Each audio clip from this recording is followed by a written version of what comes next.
On this episode of Still Loading,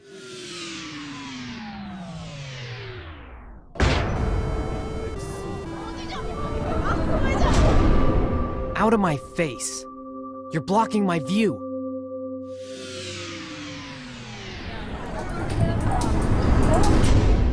Shut up! Stop talking! Just go the hell away.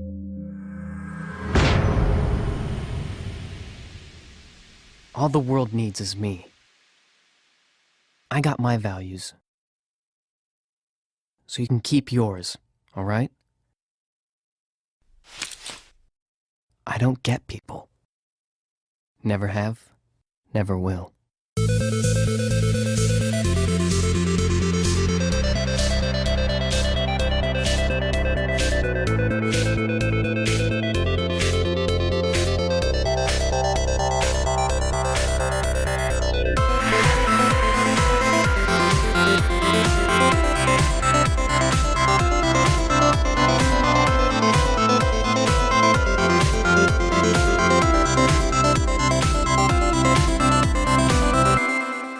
hello everyone, and welcome to this new episode of the Still Loading podcast. I'm your host, Josh Koval, and today on the show, we are discussing a very good RPG game. Something that it took me a long time to beat, and I beat for the first time, I want to say last year.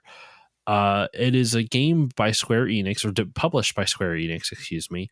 But as usual, I have a guest on the show. You know, I can't talk about these games by myself. That'd be boring. So with me today is Mike from the YouTube channel Forever Loading. Mike, how are you doing today? I'm great. How are you? I'm doing very well. Thank you so much for setting aside some time for this. For those who do remember Mike, he was on the episode, The Wonderful World, or The World of Working Designs. I was going to say The Wonderful World of Disney. It's a very different thing. He was on the episode, The World of Working Designs, which was a deep dive into the game publisher, the game localizer and publisher of Working Design. So if you haven't checked that out, go back about a year ago or so and check out that episode, because Working Designs did some cool stuff. But I invited Mike back on here because he is one of the biggest fans that I know of The World Ends With You. So Mike, to start this whole thing off, what got you into The World Ends With You? How did you first discover the game, and when did you first play it? Well, I first discovered this game basically through Kingdom Hearts, because the creator, the graphic designer, character designer did Kingdom Hearts 1 and 2, and my best friend at the time was the biggest Kingdom Hearts fan I had ever met, and she said, there's an action RPG coming out for the DS by the same people, by some of the same team that did Chain of Memories. We've got to play it. And then she basically decided, that's what we're going to do, and you're going to do it with me. And I played it, and I beat it before her, and the rest is history. Was she mad at you for beating it before her? No, I don't think so. I think she was just surprised. Fair enough. For me, I first discovered it because my best friend, Justin, who was the original co-host of the show, for those who've been listening for a while, he first got it because he had a DS before I did. And I remember him being like, dude, this game is so cool. Look, you fight on two screens at the same time. This is crazy. And I was at first I was kind of like, okay, it seems interesting, but I've always had a very hipsterish mentality with, like, if someone shows me something, I'm like, yeah, I'll get to it. I'm sure it's really cool. Yeah. And in my mind, I'm like, it is cool, but I don't care enough. I'm not going to touch it.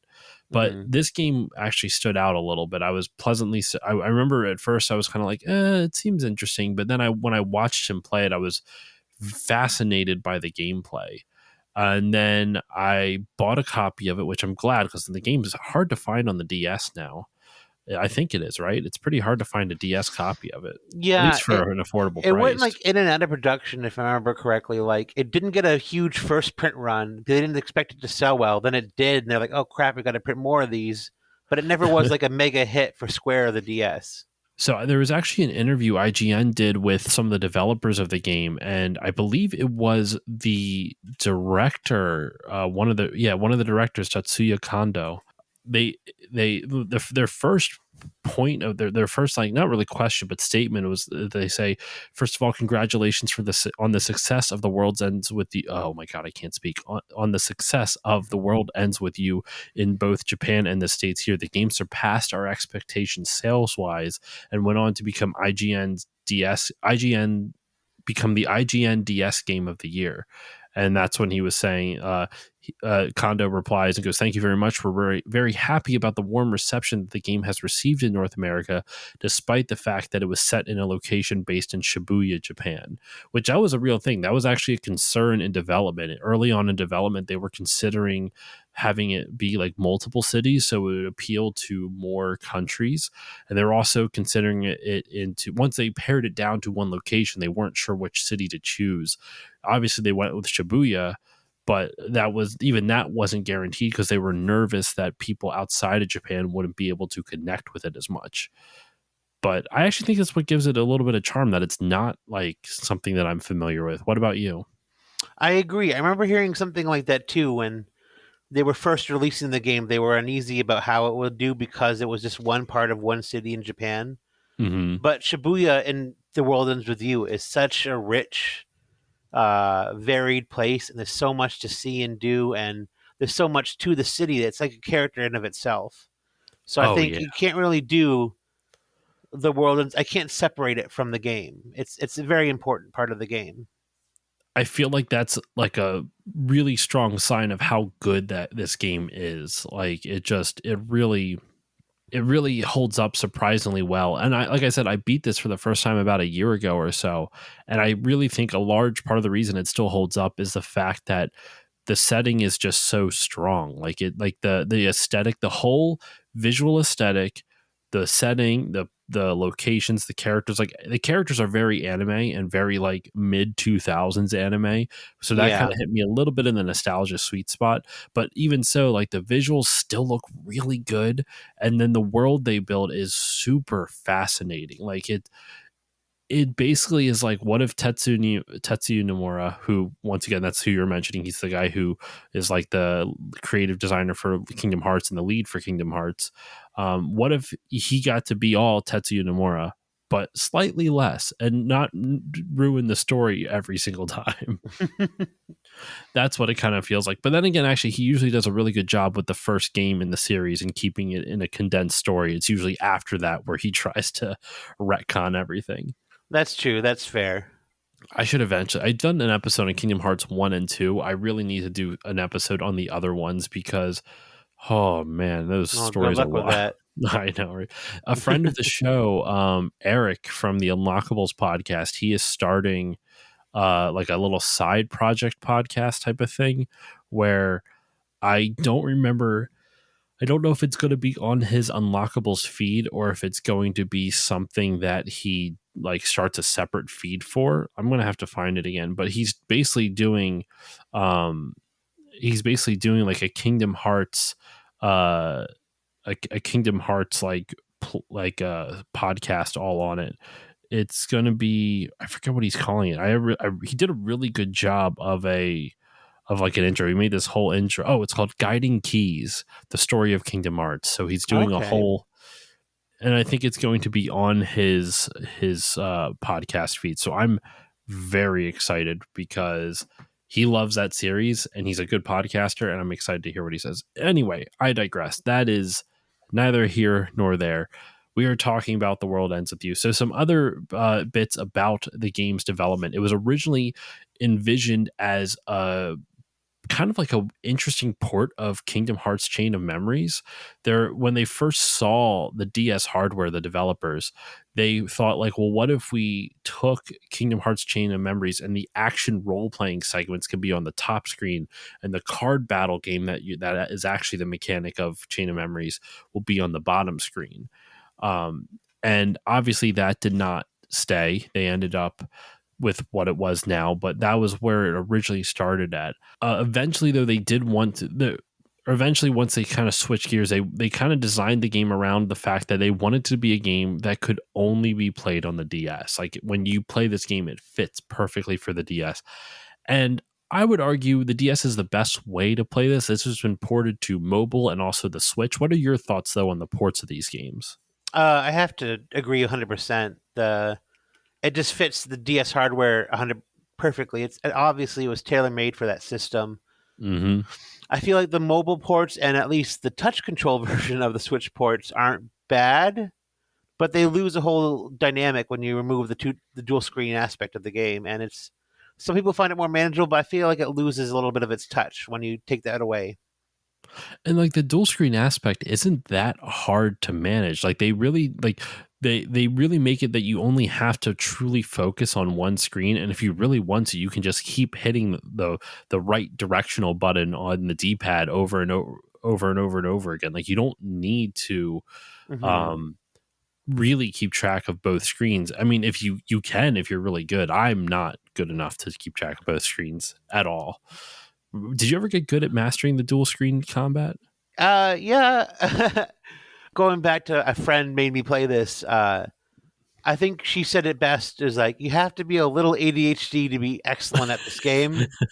And I am very ADHD, so I'm pretty good at this game. Uh, This is the game for ADHD heads, yeah, that's, HDHD or ADHDers. I don't. Is there and a term for people with ADHD, like a I clinical don't term? know, All right, maybe. we're gonna get off that. I don't want to offend anyone. But you also you have to kind of divide your attention. That's true. But if you leave the character alone for just a second, the autoplay will pick up. So you're not really at risk for I ignoring forgot them for there's an just a second. autoplay. It'll kind of pick up for you after a while. You can change that setting to do that. They design around it. I think that's really smart. That's the people argue for it now with a lot of the Souls games. Like accessibility options. Like, do Hmm. you want to play it slightly harder? Then you don't. Then your characters will do nothing. You have to control them all the way. Like it's a nice accessibility option that they add in there for sure.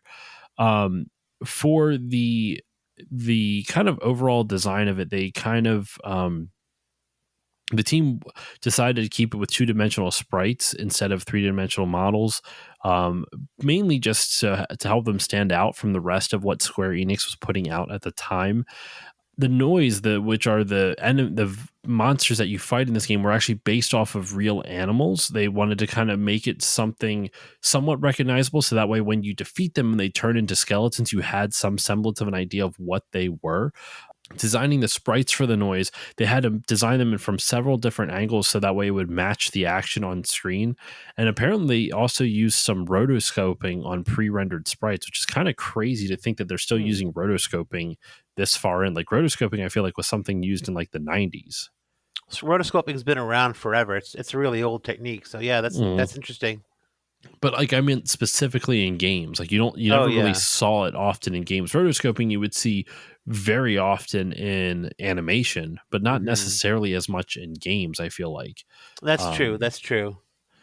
I mean, that's why you ever see those like I don't know if it's memes or like reels on like whether it's Instagram or like TikTok or something where you'll see two different Disney cartoon scenes and the animation's exactly the same, but they're from two different Hmm. movies. Yep. It's because it's rotoscoped. They just drew over the same like stock footage that they Yeah. used as the basis of it, which I find kind of funny. I didn't full disclosure, I did not have a lot of time to do as much research on the development of this game as I wanted to. And really feel like I did a bit of a disservice. So maybe as a bonus episode, like solo, I'll come back and just kind of throw a whole bunch of like development details in at once. But I think what's important to note is the thing about this game, dear listeners, is that it takes place in Japan. It is one of the most at like the aesthetic, it's got an extremely strong aesthetic of this modern like very Japanese, very modern, very like fashionable, like Japanese fashion of course, but like it's really kind of going for what was popular at the time. Like the music is very like the music's actually really good in this game. Like It it's is. It really really is. good.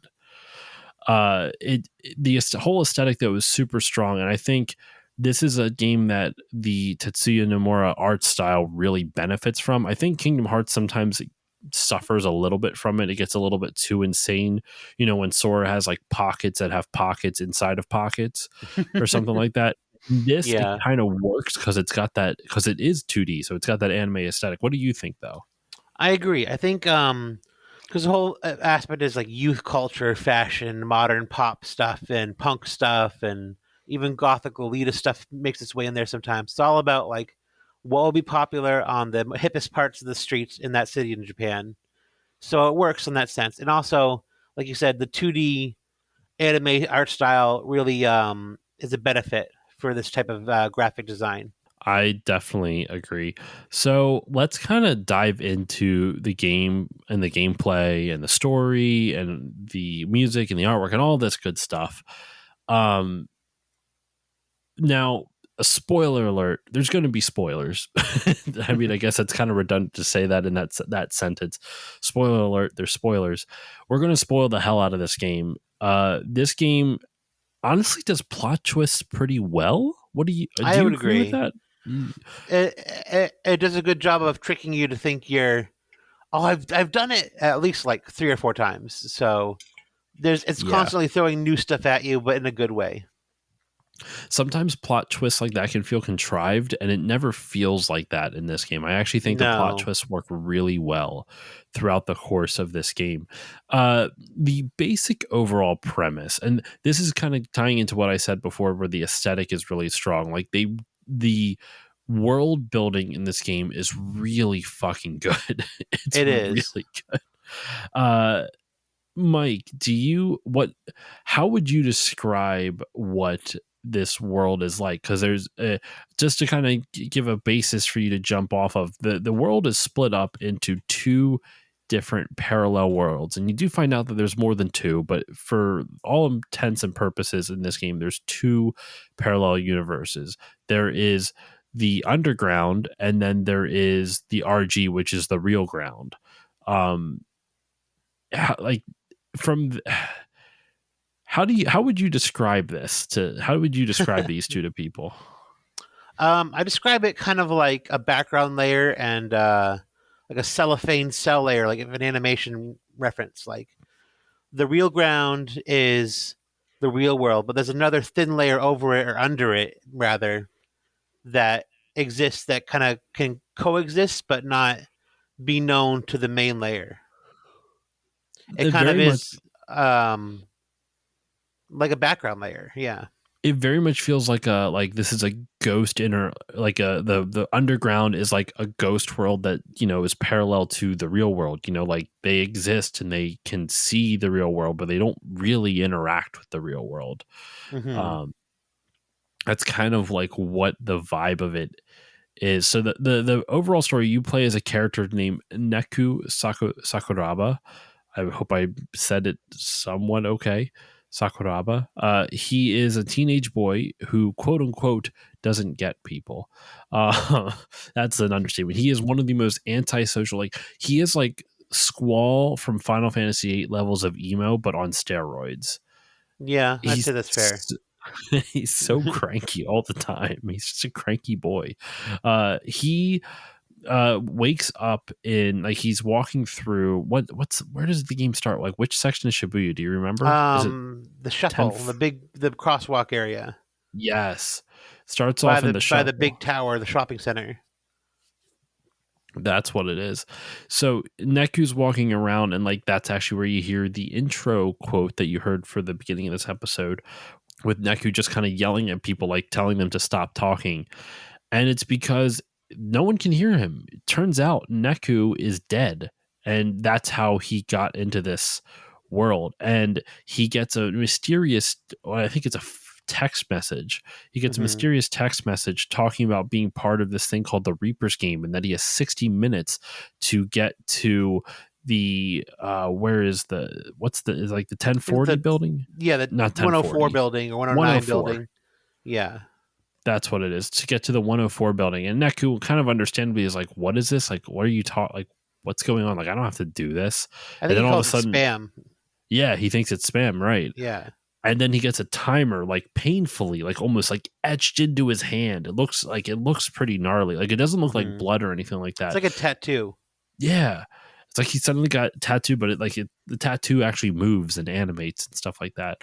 And that's the timer that he has. That's how he knows how much time he has left. So he has to get to the 104 building before the time runs out in 60 minutes. And or face erasure, and it just assigned the Reapers.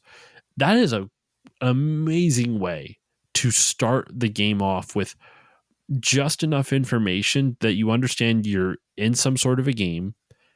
Whoever the Reapers are, they seem to run the game, and you have clear rules and guidelines. I have 60 minutes to get to this building, and that's that. You don't really know how. I wonder, have you ever tried like just waiting for 60 minutes and not get to the building? No, I haven't. That's an interesting idea, though. I wonder. I doubt they would. It's an RPG because a lot of times, like, time Yeah. is stationary unless you see an active timer or something like that. But I that'd be think kind of cool. they kind of lock you into meeting the first inciting incident of the story pretty quickly.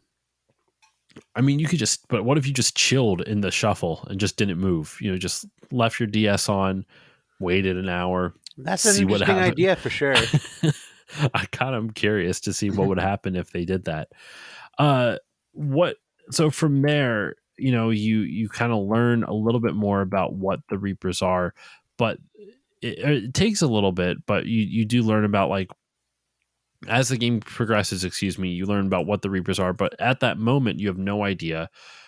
And you meet a character named Shiki, who is kind of like your best friend throughout the game. I don't think you would classify her as a romantic interest, right? Not exactly. I would say she's more like a best friend. Yeah, someone who he really cares about, but never really get the feeling that they're romantically involved throughout the game, or those feelings there that way. Yeah, I agree. I don't think there's anything there either. Um, After meeting Shiki, what happens next? Like, what's going on with the story? So basically, he runs into this girl who screams, "You got to make a pact with me. We got to get together. We've got to do this." He has no idea what's going on, but he accepts. Mm-hmm. And by doing so, you're allowed into combat for the game, where you have Shiki on the top screen and Neku on the bottom, and they're both coexisting, fighting their way to this 104 building. And they realize that part of their task is to get to the 104 building, they have to have a partner, and Neku has to trust his partner. And when he gets there, he meets other characters who are in the game. Some of them make it, some of them don't. Actually, a lot of the characters in the game disappear pretty quickly. Yep. They And get erased. yeah, they get erased from existence. No one knows who they are anymore. And Shiki kind of becomes a driving force for Neku to come out of his shell and to engage more with the world and the characters. And secondary characters, Beat and Rhyme, show up. They're also in the game.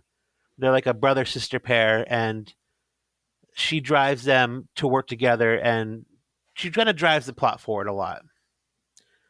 And even though Neku doesn't trust her, he doesn't like her at first, he doesn't want any social or human interaction really, and he almost tries to kill her pretty quickly into the story before being stopped by not Deus Ex Machina kind of character, but kind of a watchdog character for the story, and that was incites him to keep moving forward and learn more and let the world and the story envelop. And I feel like I remember, like, because that whole thing about how he does, like, Neku is a loner that you're mentioning before, how he doesn't want to interact with Shiki. He hates pretty much everybody in the game. I really think they did a good job of not making that whiny. That could have been really whiny, and it was whiny for a while, but, like, the character actually changes He grows throughout a the lot. course of the game. He does. And a lot of times, like, I should say a lot of times, like, sometimes you have a character like that where they learn a lesson at the end, but you don't actually get to see them apply the lesson, Yeah. type of thing. It's usually like, you know, you beat the final boss and it's like, oh, maybe this wasn't so bad after all, type of thing. Or you don't really believe they learned a thing either. Exactly. Yeah. But this one, he learns his lesson. He learns lessons as the game goes on fairly quickly. By the end of the to kind of explain a little bit more of, like, what this game is, and you didn't explain any of the game, did you? You just kind of explained. No, I just basically talked about Shiki, but the point of the game is these people on the underground, the ghost layer of Shibuya, are fighting for a chance to come back to life. There can be one, or they think there can be a pair of winners, but in reality, there's one winner, and at the game, they get their life back and they get to resume their life, and they never died at all, and they're all fighting for that. And the Reapers give them little menial or sometimes challenging tasks to go through the day to eliminate players in this challenge. Hmm. Sometimes it's get to this building, sometimes it's fight these creatures, sometimes it's find this MacGuffin. Um, but it's all tied to that. And Neku goes through this game not just once with Shiki, but 3 times with a different partner each time. And each week he goes through this game, he grows a lot. Yes. The game kind of unravels and grows a lot with him. There's a lot of changes to the game, especially in the second and third week. Yeah, because after the first week, like, so you're with Shiki for the whole first week. And the way that people get into these games in the first place, like they have to die. So Yeah, Neku gets killed, Shiki got killed. Did Shiki commit suicide? it's vague. I don't think so. I am blanking on it. I think they say they leave it vague, but I think in the anime at least they made an anime out of this last year or the year before. They Mhm. say it was an accident, so I'm not sure if it's the same in the game or not. Okay. I couldn't remember. I just remember Shiki was basically when you die, you have to, in order to participate in the Reaper's game, which is what this whole thing is, Yeah. you have to give something up. You have to give up something that's most valuable to you. So it really puts everyone, besides just fighting for their own lives, it's also fighting to come back to life. It's also fighting for something else on top of that. Exactly. The reason why Neku doesn't know anything in the beginning, doesn't, like, why does everyone else know about the Reaper's game except for him? Like, Shiki knows exactly what's going on. So does Beat and Rhyme. Like, they all Hmm. know what exactly is going on. So why doesn't Neku, and it fits with his character. Like, normally this is a bullshit plot, but I think this works really well.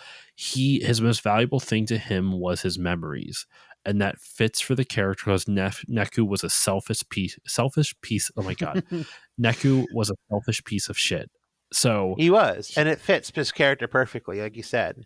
exactly. So who, if He someone values who's himself most selfish, of all. He values his experiences, exactly, and that's what they take away from him.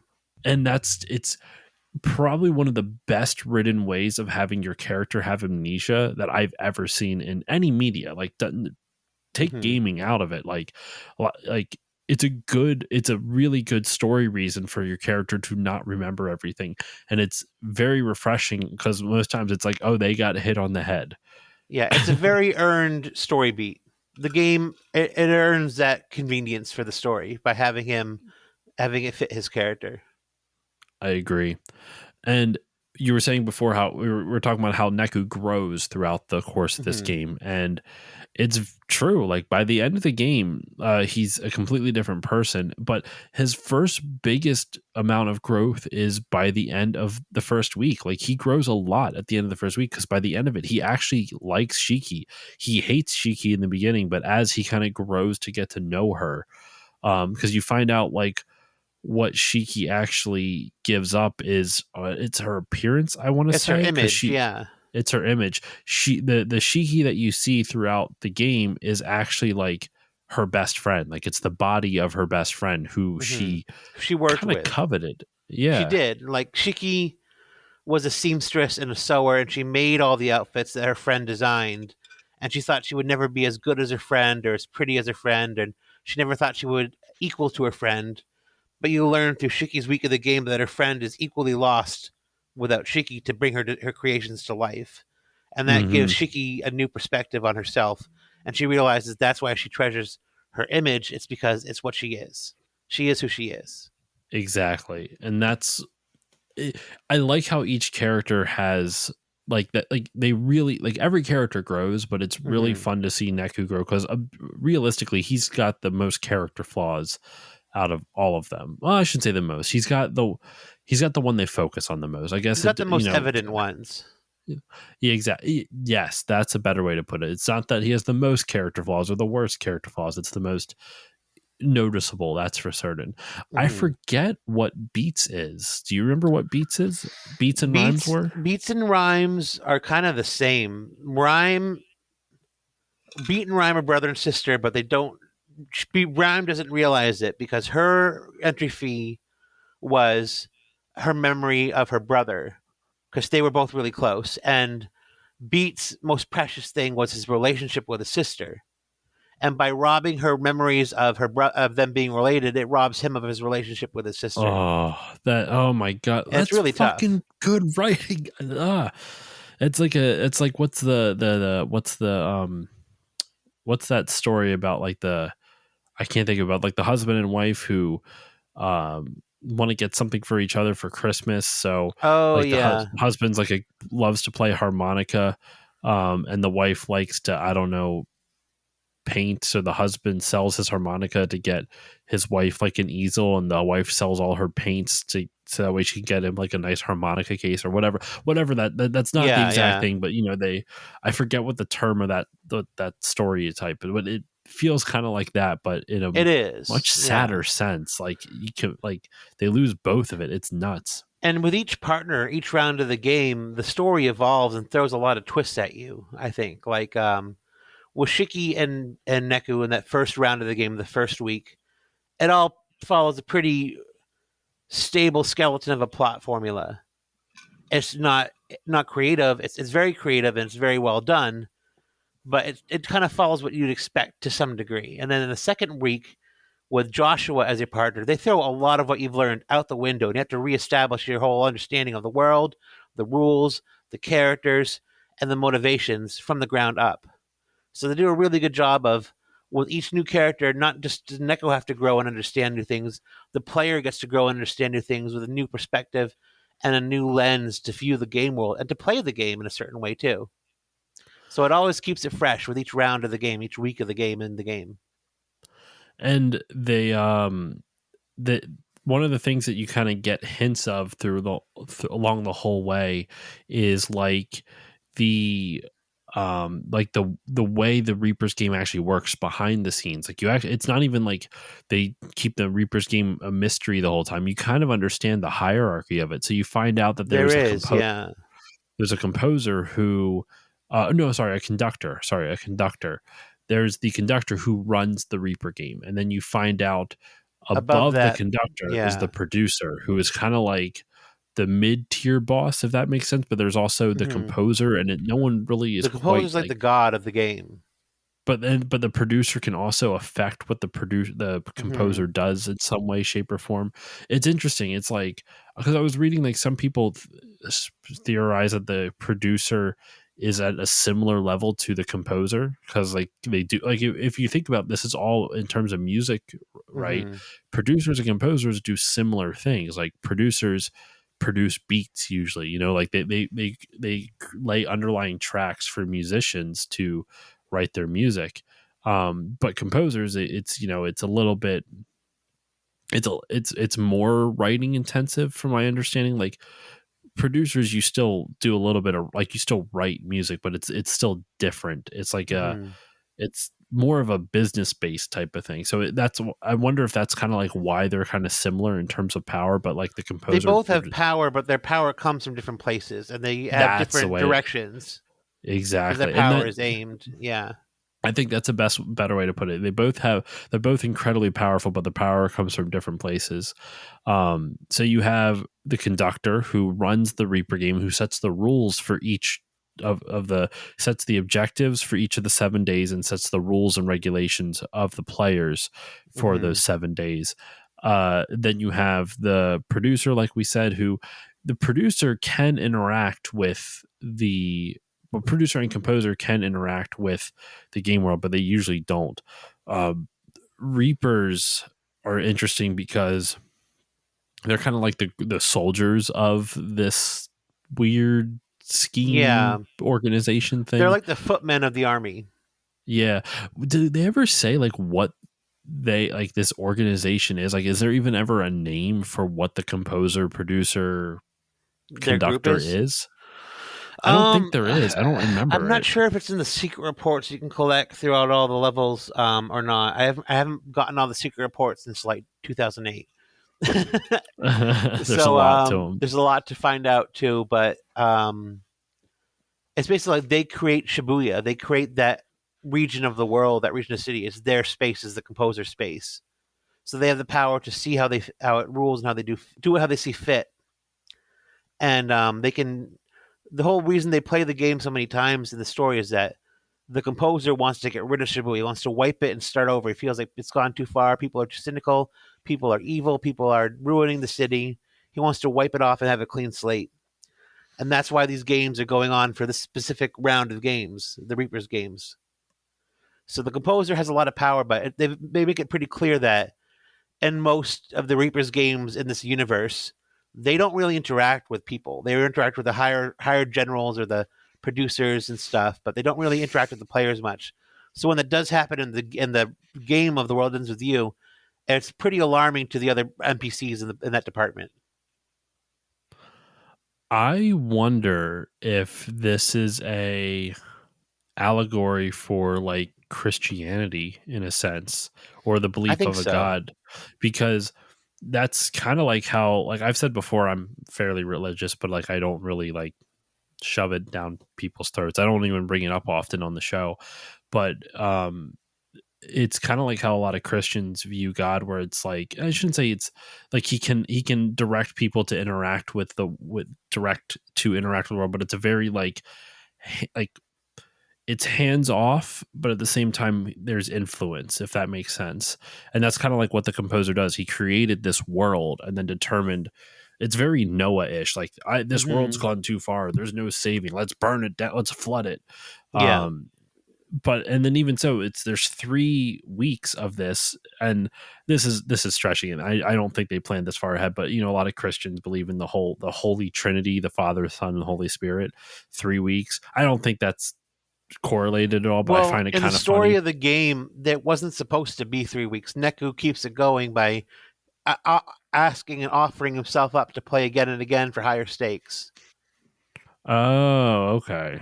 If I remember correctly, like at the end of the first week, Shiki wins, and Neku is asked if he wants to play again, and then Shiki becomes his prize as his new most treasured thing, his friendship with Shiki. So he has to Hmm. play again, and he has to win to bring Shiki back to life and give her another chance. So that adds a whole new layer of stakes. And then at the end of the second week, his partner Joshua sacrifices himself so Neku can keep going in a way, Oh my which is god, a that's very Jesus allegory really, kind of thing. especially for what this is a huge grade A, like grade S. Sorry for going by the racing ranks. Grade S spoiler. Oh yeah, Joshua is the composer. You and find out the Neku's end of his the game, ringer. Yeah, and Neku is his, like, basically it's almost like the composer Joshua challenged the producer and the Reapers and everything to like try to do this, and I'm going to pick one person to try to save it. Like if you defeat yeah. him, then I destroy the world, pretty much. Basically, Neku's his surrogate in the game. Like the composer says, who is Joshua says, "All right, I want to get rid of this. If you can convince me, if you can get your players to overpower my surrogate player in this game, you can keep Shibuya, whatever. If my player wins, I win. Shibuya's gone." But Neku has no idea that's the case. He has no idea that his second partner It's just a is the pawn. composer. He has an idea. He gets flashbacks of his memories with Joshua. He thinks Joshua killed him, and he does, but it gets a little convoluted from there to explain. But he It thinks wasn't that, Joshua that killed him. It was one of the conductors that actually killed yeah. him. But since Joshua is kind of directing the conductors, it's kind of like he did kill. Well, It's very strange. I thought that the conductor for game two was trying to kill the composer, and then Yes. that was the memory that that Niku saw that was misinterpreted by him. And then after that, the composer shot Neku so he could be in the game and gave him a second player entry fee pin. So that's why Neku can keep going. He has 2 entry fee pins in the story. And when one of them gets destroyed, he still is allowed to play the game at the very end of the story there. This So story is just so it's very complex. complex, but it's also much more sensible than Kingdom Hearts 2 through whatever. Mm-hmm. Pretty much It's anything very after easy to the understand first as you one. play it. Yeah, yeah. Well, anything after Chain of Memories. Chain of Memories at least kind of makes sense because it's like a direct sequel, but that's neither here Hmm. nor there. Yeah. Yeah. So you find out that like the composer is Joshua. The producer is this guy named Hanekawa, if I remember. Yes, I can never remember his name. I think that's right. But he's kind of like a shop owner. He's very affable. Like he's just incredibly likable. He's kind of like the watchman for the game to make sure people follow the rules.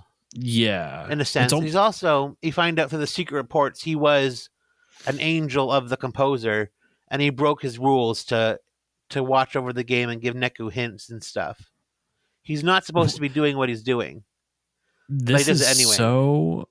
This is so freaking biblical. Like the producer is Satan. Yeah.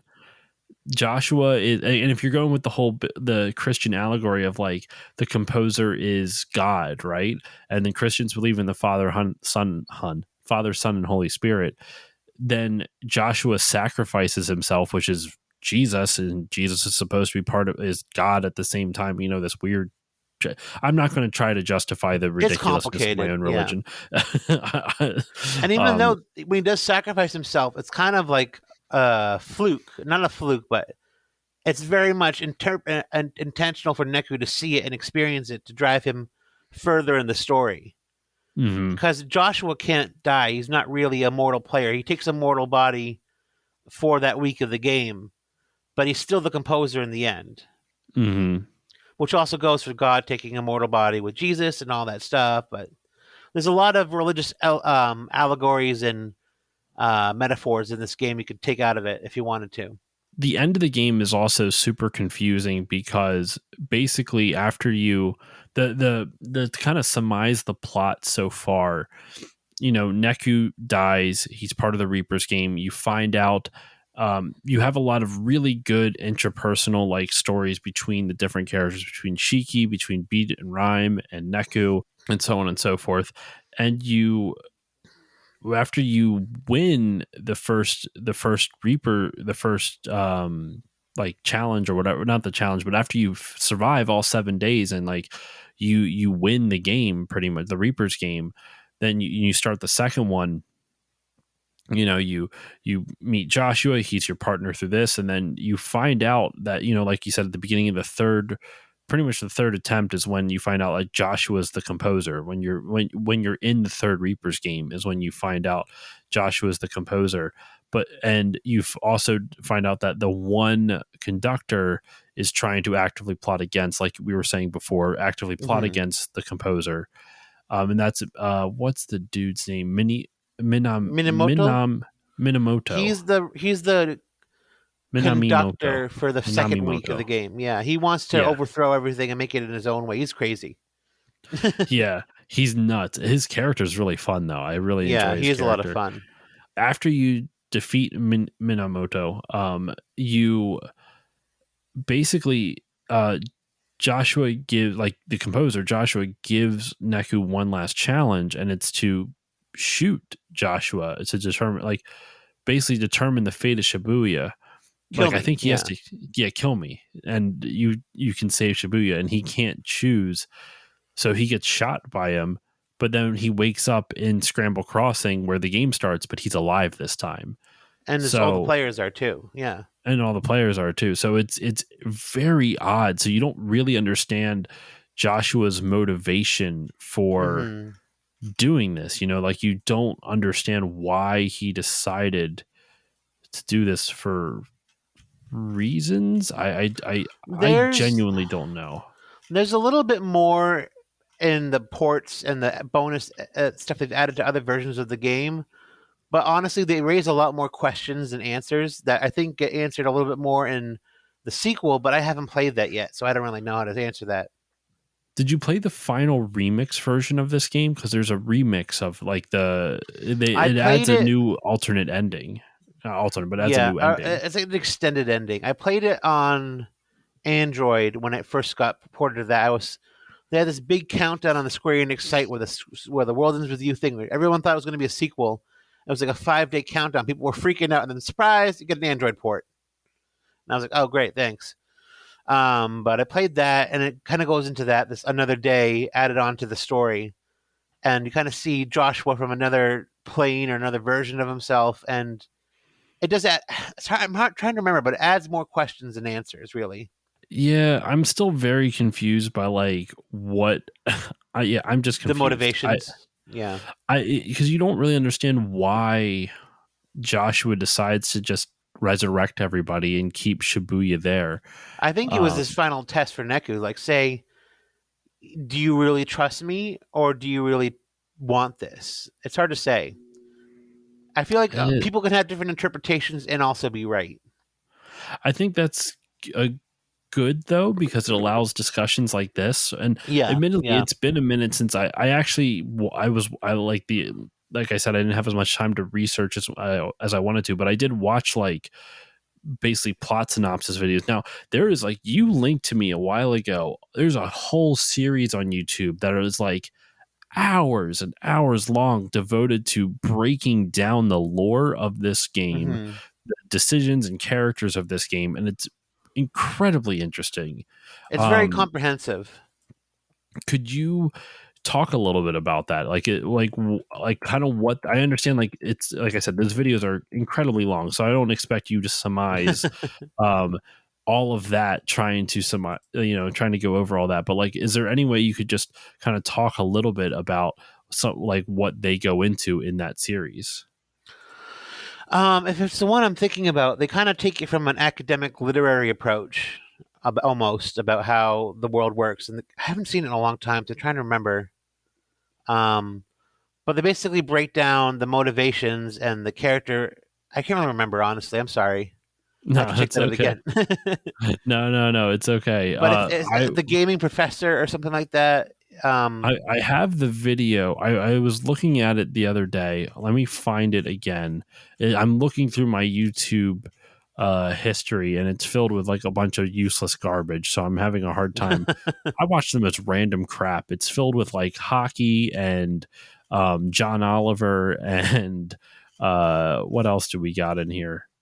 Clips of Benedict Cumberbatch impersonating Alan Rickman. Oh, it's all over the place. It doesn't make any sense. I will try to find it, but it is really truly fascinating. Like I watched like a chunk of it, and I can't remember what it is. I'm gonna look for it. I'm gonna look for it. The world ends with you. It's games as literature. that's That's what it. it's Yeah. called. Games as literature. And the first, okay, I was wrong. It's not 4 hours, but it's a part one, and it's multiple parts, and the first part is 40 minutes. So if I look at uh the world ends with you, it's a total of 6 videos, and the first 40 minutes, 15 minutes, 31, 24, 22, 36. It's a 6-part series all about breaking down the story of this game. So if you're curious, you can check out Games as Literature over on YouTube, and it will, one, spoil the game more than we have, and also break it down in a lot more eloquent ways than we have. Now, I think this would be a good time though to talk about some of the gameplay of this. We've Yeah. talked a lot about the story, and we uh, kind of, uh, we kind of glossed over the ending a little bit, but it's hard to describe the ending. It's pretty Hmm. much just And it's you worth defeat. playing and reading and experiencing Yeah, yourself I for think sure.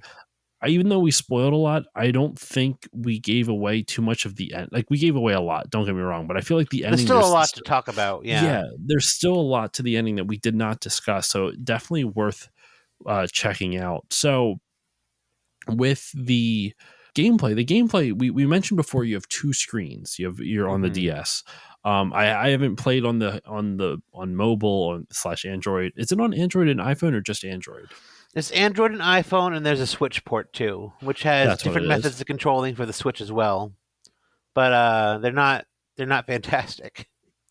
Yeah, we both recommend playing the DS version of this game for Hmm. sure. It The way it works, the RPG elements of this game are very unique, because it's all based around pin collecting and fashion. So depending on the types of clothes you wear, like, and this is apparently like it's not realistic because it's a game, but like, this is apparently somewhat true, where like the fashion will change from district to district in Yeah, Shibuya. Shibuya is like the fashion epicenter of Tokyo Hmm. in the real world.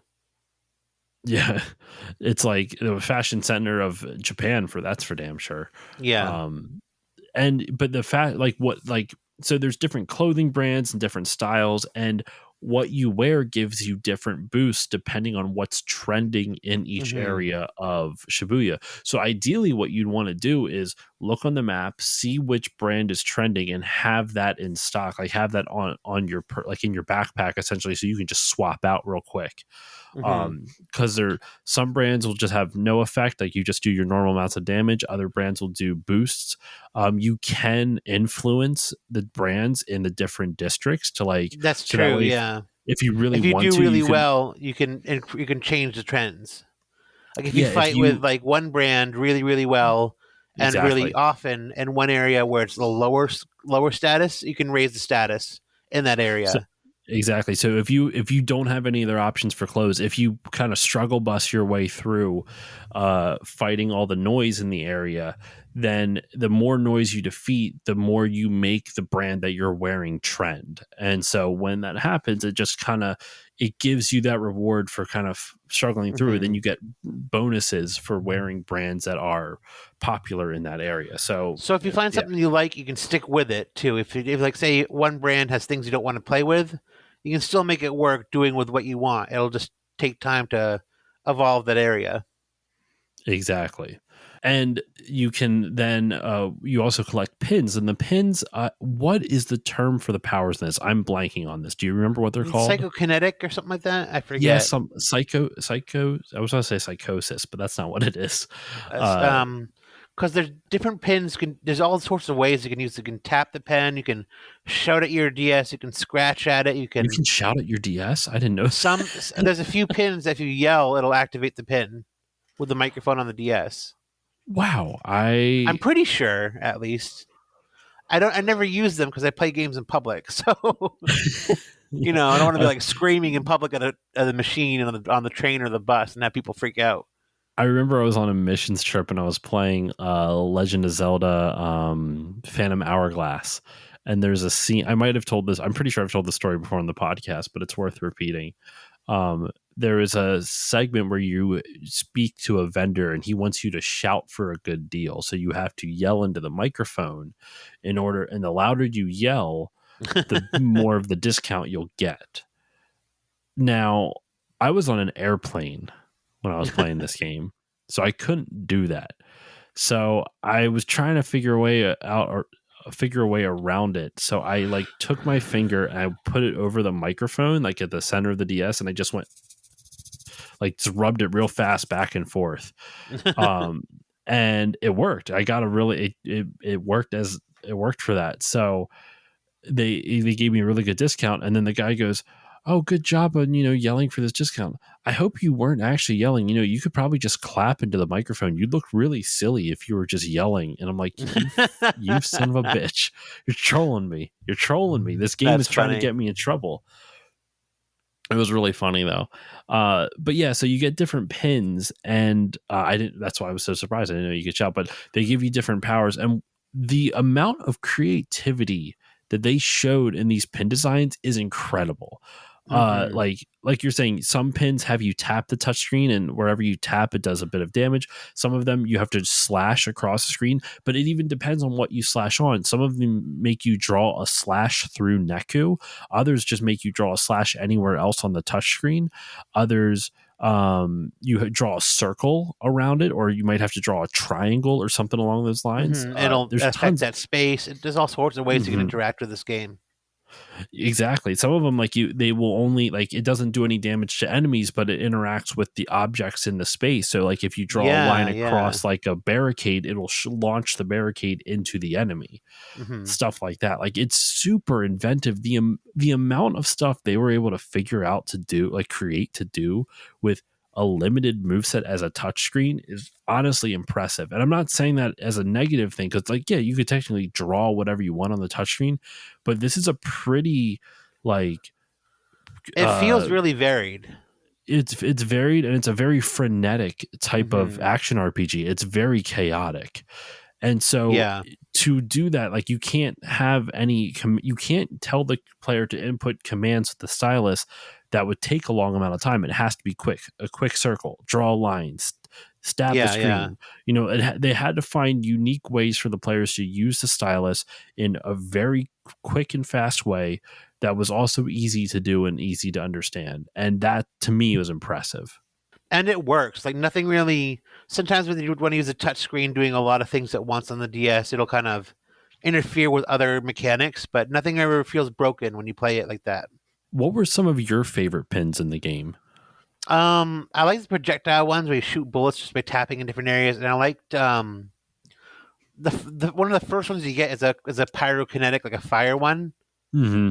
And if you level that pin up by experience or even not playing the game, I forgot about that. You can, if you put your game in sleep mode or shut it off for a while, you'll get experience for some things by not playing the game and taking a break. It's just really cool. And some pins can level up that way too. And the fire pin, I think. Yeah, a lot of them do. The fire pin, you'll just slowly drag the pen across the screen, and it'll leave a trail of fire, and you can burn up a lot of things at once like that. And I like there's so many of them. There's not really a wrong way to play this game. That's the beautiful thing about it. Now, you only have a certain number of slots for pins to choose. I believe you start out with 4? I think you start out with 3 or 4, and you get 6 total. Yeah, you get, as the game goes on, you get more. But there's one slot if you want to heal, that's a slot that you have to choose. There's a pin that lets you heal. And even then you can only do it, I think 3 times over the course of that one battle. Yep. So you have to make sure that you are using it sparingly. And I think it starts out you can only use it once, but as you level it up, then you can use it more than once. That's correct. Something like that. Then you also have, besides the pins and besides the fashion, there's also food that will increase your stats, if I remember correctly. It increases, you can digest food over time. Yes. NECA will eat a hot dog, and it'll say this takes 6 battles to come eat this hot dog, and then once you do, you'll get the strength and the intelligence or whatever boosts that the hot dog will provide. But it takes 6 battles for it to take into effect, or something. That's what it is, yeah. Because then you get I think, is it a permanent stat boost after that? I think so, yeah. It just like you said, it takes some time. So the better the food, the longer it takes for you to digest it, and the longer it takes to digest, then the better stats you get, which is kind of a cool mechanic.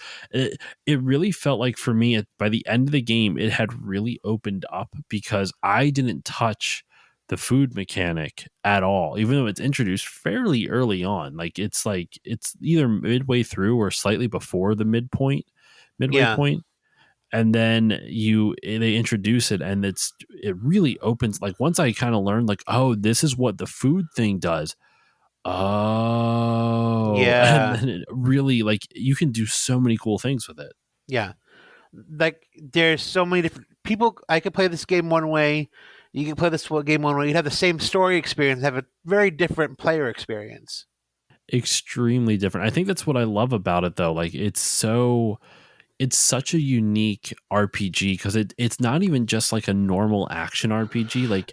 Yeah, because your abilities are based off of pins. They kind of treat you a bit as a Pokemon, where you only have a certain number of abilities you can choose from. It now, unlike Pokemon, you can hot swap out those abilities. You can and what is cool though is if you level up a pin all the way, it will quote unquote give birth to another pin. And it'll just repeat the same pin over again. The reason that's important is because you can trade pins for money. Mm-hmm. So it's a way to kind of give you more money to spend on your clothes. Currency, yeah. And it also can then, there's not every pin is created the same. Just because one pin does the same attack, not every pin will, certain pins will allow you to evolve them into a better form of them. And so say you have 5 pins that all do the same, they're the exact same pin in terms of ability, but not all 5 slash pins. For example, yeah, all 5 do slash, but not all 5 will let you evolve that pin into the next version of slash. At least not that I found, because there were sometimes that would happen. I could evolve some and others that I couldn't.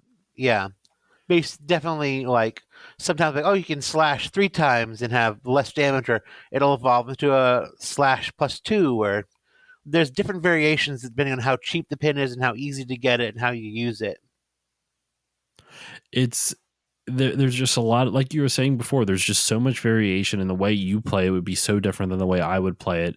And it really is just really well designed where like there is no wrong way. They do give, I believe I remember they do challenge you sometimes where they will take away types of pins or specific Yeah. pins that you can't use for specific fights. So you have to like kind of, it forces you to branch out and try a lot of different pins. So even if you aren't proficient in some of them and you don't like them, you better have leveled it up at least a little bit so you can at least understand how it works. And so even take out the understanding part, at least it's powerful enough that you can do some bit Yeah. of damage It to wants you to whatever be enemy you're familiar, but it fighting. won't force you to play a specific way either. Exactly. It makes you branch out, but it won't force you to stick to that new way. It's kind of is almost like it's just a little like a health check. It's like, let's see where you're at. Let's see how well you Yeah, know this yeah. game.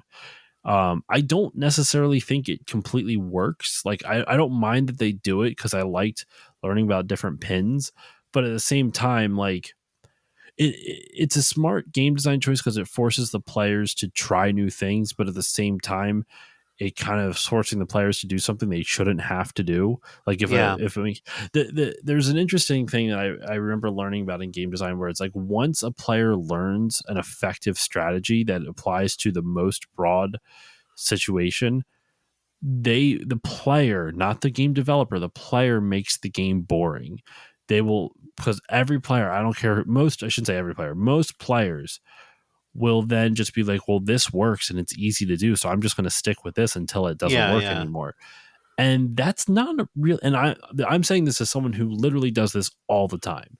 It is not really a good way to play a game because you're really limiting yourself, excuse me, to what the game has to offer. You're choosing to play the most narrowly focused version of that game possible because that's what you're comfortable with. And I understand that, but at the same time, there's a lot more out there. So I respect games that are able to find a balance where it's like, no, you need to try something new here. You need to kind of branch out and try something different. You don't have to be an expert in it, but you have to try it. And Yeah. then who knows, maybe you'll like it. If not, then we're not going to make you do it again. And luckily those points don't come up too often and not very crucial parts in the game either. Yes, it's not like it's a big boss or something like that. It's usually like Get through the like a store, side, try it's this. like a, Yeah. it's like a little side quest almost. Mm-hmm. So that's pretty much like what the overall gameplay mechanics are like. You know, you collect pins that give you different powers. We didn't really talk about the stuff that's happening on the top half of the screen. Like we said, this game's combat is on 2 screens. Mike, how would you describe the top half of the screen? Like, how does that mechanic work? It's kind of like an input chain, and different partners control differently, and they have different combos you can acquire. Like Shiki uses patterns on cards, so you go up, down, left, and right. You try to make it through. There'll be like branching paths in a chain, and sometimes it'll break off faster than other ones. You want to go as far along as you can, and that combo chain is directing you towards. And for her, you want to get 3 matching cards on the end of those chains. And if you do that, you get a team attack that's extra powerful. And with Joshua, there's number cards. You want to get the higher or lower version for the next number. And I forget what beats is. It's a little different.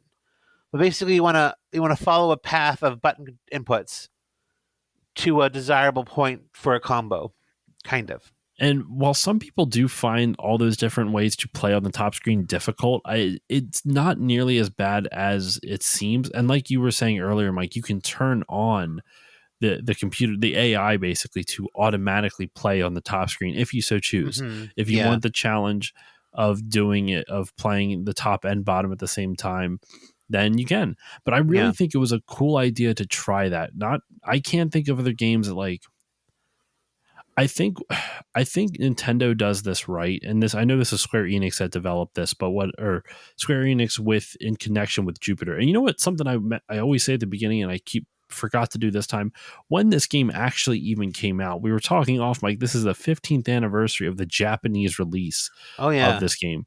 we'll get it. Just to read off these release dates real quick. July 27th, 2007 is when this game came out in Japan. So this is coming out in late May. So this is not close to that date, but we're getting close to the 15th anniversary of when it came out. And then the North American release was on April 22nd, 2008. But so anyway, I digress. So even though Square Enix and Jupiter developed this game, I think Nintendo is one of the only console manufacturers and game developers and publishers that consistently find a way to push the medium forward. Not always in the correct direction, but they're always trying something different. And it's because they're constantly changing the form factor. Like, I love my PlayStations and my Xboxes, but like, realistically, what has those consoles done to push the medium forward other than graphically? Yeah. They're like, and I would say they've made consoles much more ubiquitous in terms of like my wife knows how to use a console even though she's not a gamer because she watches Netflix on it and stuff like that. So they've made it a lot more user friendly. Like they've branched out from just games with it. But Nintendo, like, you look at all of their consoles and they have constantly tried to find a way to make people play games in ways they have not played them before. You look at the Wii and the motion controls. Not saying that was smart, because don't get me wrong, the motion controls were great for what they were, but too often it's one of those things where, like, oh no, you need a motion control in this game. Like, well, this game doesn't lend itself to motion control. But the truly good games on Nintendo systems usually utilize the functionality, like the gimmick functionality, the quote unquote gimmick functionality of that hardware. And the dual screens on the DSs with the touchscreen and the secondary non-touchscreen on the top, this game is perfectly utilized for it. And this is an example of like truly innovative gameplay that I really feel like pushed the medium forward, and maybe just because it was so different and so unique. And I wish more consoles would do stuff like this. Not necessarily the DS was like kind of a gamble because like two screens, like that's kind of strange, but like it worked. It worked really well. I mean, the DS is the second best selling console of all time behind the PS2. If you look at like sales numbers, it's crazy. Yeah, it was very successful. Yeah. And Nintendo's still doing it. Like, you look at the Switch and it's like there's not a whole lot of stuff they can do in terms of like weird form factor for it. Like, there's nothing really like that's true. I mean, the Joy-Cons are actually pretty unique just because you can have it's a lot easier for multiplayer. Yeah. And there's some motion control stuff for some games, but it's not dominating the game itself. I think Nintendo has found the right balance of like, here's a console with motion controls, but we're not going to make you use the motion controls for everything. Yeah. We're going to have some games that are like really good for another game. Just thinking of consoles with like that have really good like form, like that really try to do something different with the form. The Vita. You ever play Tearaway? I have. That's a great game. It's a very good game, and no one talks about it. No one talks about that game, and it's such a brilliant game. And like what Media Molecule did with that game, where like they did with it's the only Vita game that I can legitimately say that I've played. I'm sure there's another one out there that I've never heard of before, but that used the back touchpad perfectly. Yeah, it used every part of that system to its full advantage. Exactly. And I feel like to bring my long-winded rant back to The World Ends With You, I feel like Square did that with this game. Like, I really feel like they took everything that was cool about the DS and found a way to make an action RPG out of it. Absolutely. They really did. So before we wrap up, I want to talk just briefly about the music. The music in this game is it's so good.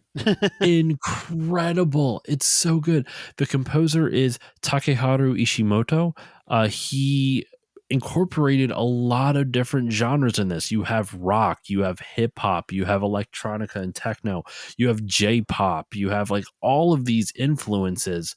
And I still get like the Shibuya Crossing, like the na, na, na, na, na, na. I don't know. That's an awful rendition of it. Just for an example of that, my text tone is the first part of the song Twister in the game. It's that was my text tone on my phone for like 5 years. And if you It's, follow I me mean, on Twitch, when I get a new follower, it makes that noise too. It's just so it's just the soundtrack fits the game so well, and it's so varied and it's so good. I have it on iTunes. I like it so much. it's such a good soundtrack, and like I miss the game. It's so hard now to find games like legitimately great soundtracks because so many games go for atmosphere more than like something memorable. And that's not a knock against it. I'm not complaining about that. I understand why they're doing it. They're doing Yeah, it to build atmosphere more than to build memory. Like you remember more about the gameplay than you do about, like, I love Horizon Zero Dawn and God of War. I can't tell you about the music in those games. yeah. I don't remember them at all, but I remember how those games made me feel, and the music definitely helped with that. These games, the music is perfect for it. Like it's such, oh, it's so good. I didn't really have much else to say about the music. I'm not a musician, so I can't really break down like the tracks of it. But do you have any other final words on the music? I would just say that for to tackle so many different genres and so many different takes on those genres, like there's different types of electronica, different types of J rock and J pop, and different levels of like hip hop. I don't know how to say it, but And different they versions of it. Yeah, yeah, they nail each genre equally well. It's not like, oh god, there's a rap song, I gotta skip past this really fast. It's like, no, they're all equally good. it works really well throughout the entire. Yeah, the whole thing just works on every level. Yeah. Now, to wrap this all up, I wanted to kind of talk briefly about the different versions of this game. We referenced before there's three different versions of this. There's the original DS, there is the mobile port, and then there's the Nintendo Switch port. Mike and I both agree you should play the DS version if you're able to, but I have not played the mobile or the Switch version. Have you played those versions? I have all three versions of this game. Um, Which the one would you mo suggest if they can't get the DS one? the Switch port is more or less a port of the mobile version because in that one you don't really bother with the top screen character at all. You can kind of get them as like a bonus pin if you do really well. Basically, they Okay. become another pin you can attack with. And the way that it works on Switch is in handheld mode, it plays exactly like the mobile phone version. But if you use the Joy Cons, it's like a motion control version, and they just Huh. couldn't nail the motions right. It's not very good motion control. If you play it, I'd recommend the Switch version in handheld mode anytime to try. If you're not sure about getting it on DS, it's still worth it that way. But the Joy Cons, like the sensor gets off center and it kind of misses input sometimes. And if you can play two players, so one person will play as Neku, one person will play as Shiki, for example, with different Joy Cons, or you can play it that way together, but it just can't keep up with the variety of motions and keeping the cursor centered on screen. You have to constantly tap the button to recenter the cursor. It's just maybe they patched it since I played it, but I played it for like a few hours and just abandoned it playing it that way. It's a shame. But if you want to play it handheld, it plays pretty much like you'd expect. Though there you go. That's for those who have not played it. That's the easiest way probably to get it is the Switch version. If you prefer mobile, I mean, by Yeah. all means, it's what's available. We both recommend the DS version if you're able to, just because it really, like we said, it's designed around the DS's mechanic, like the DS's abilities, the dual screens, a touch screen. And I really feel like that makes the game's experience that much better. Now, I will say it is a little hard to play if you don't have it like set down on the table at times. Like you kind of have to hold it with one hand and use Hmm. the stylus on the with the other, and you're tapping the screen while holding it up, and it's like bouncing off the stylus, and you still have to hit the button, the button, but it's like, or sorry, the D pad to like make the top screen stuff go, and it could be hard to do, but You got to have a it's good grip. honestly not that bad. Yeah, you have to have a good grip. It's Yeah. not. It's a lot easier if you have it on a table, but you can. It's 100% doable even off that. And like, I'm not even going to say like your hand will might cramp up, but I never, for something that you would think would be super uncomfortable, it didn't happen to me as often as I thought it would. No, I agree. Describing it, you can see how people would think that it would get uncomfortable over time. And I played this game on like a 4-hour flight all the way through, and it didn't bother me at all. Yeah, it's not as bad as you think it would be, and that's kind of nice actually. One thing I forgot to mention about the gameplay, just in thinking of the dual screens, what you do with the different, like when you, if you can land, if you land combos on alternating screens, they bounce this Oh, ball that's right. back and forth, and it essentially it gives it's, I forget exactly what the ball does. I think it helps with your power ups or something like that. It It makes gives you more you power. more consistently powerful. Yeah. Yeah. So every time you're able to bounce the ball to the screen above you or below you, like bouncing back and forth to the screen, you get more powerful. But you have to complete a combo in order to do that. So you have to complete a combo on the bottom screen, launches the ball up to the top screen. You complete a combo on the top screen, launches the ball back down to the bottom screen.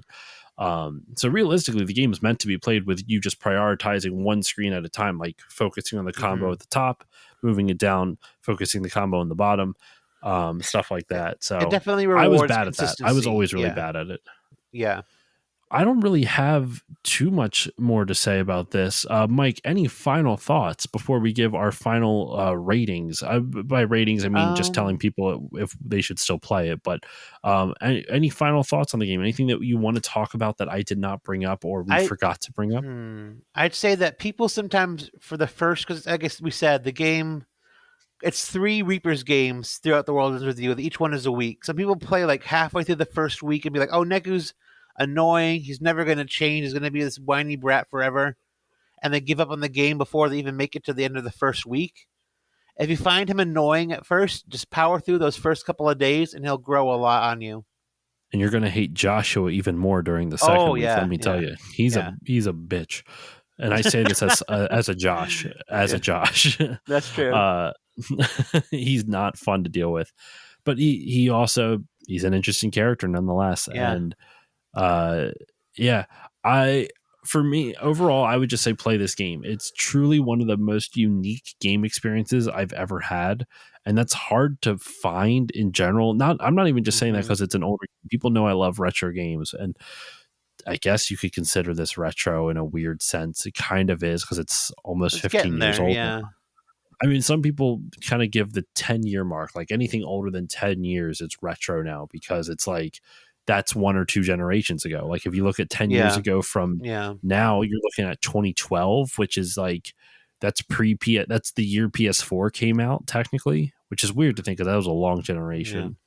My mark for retro personally is when did it come out and how long did it last? Like the Dreamcast came out in '99, only lasted a couple years, so it's more retro than the PS2 because that lasted forever.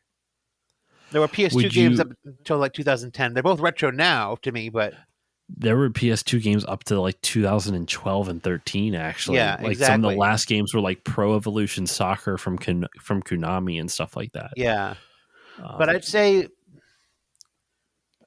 even for an old, it doesn't feel like an old. It doesn't feel like an old DS game. It doesn't feel clunky or dated. It feels a little dated in terms of the fashion and the art, maybe. mhm. But there's nothing that could stop this game from appealing to someone who's 17 today or was 17 in 2007. I would agree, and if you still feel that the urge to play as an angsty teenager, this game is for you because Neku Yeah, is one hell of an angsty teenager. But no, it's worth it, 100% worth it. Like it's just so unique, it's so original. I've never played a game like it or since, and I would love to. It's kind of why I want like a weird form factor like the DS is, like with a stylus and like all this other yeah, stuff. yeah. Like I know what you I mean. want something like that again because you get unique experiences.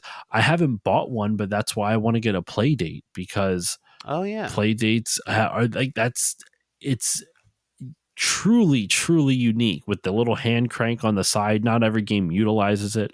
Uh, I was listening to the newest episode of the CU podcast today, and this is kind of setting. I mean, it came out last night, but hmm this is kind of setting it at a specific date and time for those who listen to that.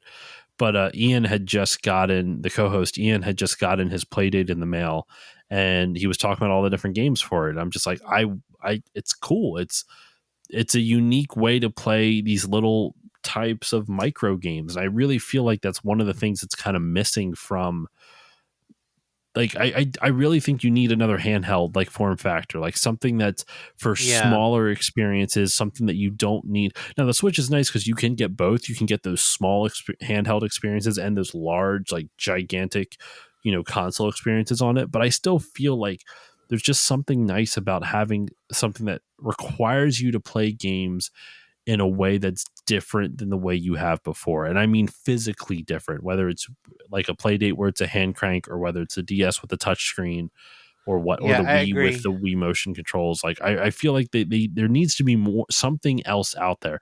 Whether it's Nintendo, Sony, Microsoft, whomever who does it, I really would love to see something else like that out there. I don't know if it would succeed in today's market. It's hard to say, but I feel like those experiences are going to be missed going forward. Yeah, I would agree. So let's wrap this all up. Mike, thank you so much for joining me. This was a really fun discussion on The World Ends With You. Where can everybody find you online? And is there anything you'd like to promote?